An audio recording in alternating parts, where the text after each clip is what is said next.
ഇതാ എൻ്റെ അമ്മയും സഹോദരനും.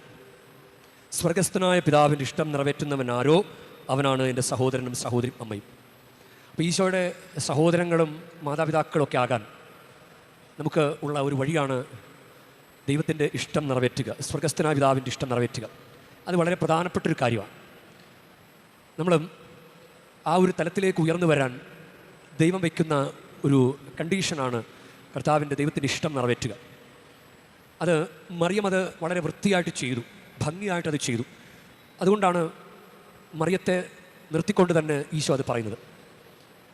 അപ്പോൾ ഈശോയുടെ അപ്പനും അമ്മയും സഹോദരങ്ങളും നമുക്കാകാൻ സാധിക്കും. ചുമ്മാ അങ്ങനെ വെറുതെ ഒന്നും ചെയ്യാതെ ഞാൻ ഈശോയുടെ വലിയ ആളാണ്, ഈശോയുടെ അടുത്ത ആളാണ് എന്ന് നമുക്ക് പറയാൻ പറ്റില്ല. ദൈവത്തിൻ്റെ ഇഷ്ടം നിറവേറ്റുന്നവർ ആണ്. നമുക്ക് അതിനെത്രയോ സുന്ദരമായ അവസരങ്ങൾ നമ്മുടെ ജീവിതത്തിലുണ്ട്. നമ്മുടെ കത്തോലിക്ക വിശ്വാസ ജീവിതം തന്നെ നമുക്ക് മാറ്റുരച്ച് നോക്കാൻ പറ്റുന്നതാണ്. നമ്മൾ യഥാർത്ഥത്തിൽ കൽപ്പനകളിലൂടെ കത്തോലിക്ക വിശ്വാസ ജീവിത ശൈലിയിലൂടെ പോകുന്നവരാണെങ്കിൽ നമ്മൾ കർത്താവിൻ്റെ ഈശോയുടെ മാതാവും അപ്പനും സഹോദരങ്ങളൊക്കെയാണ് നമ്മൾ.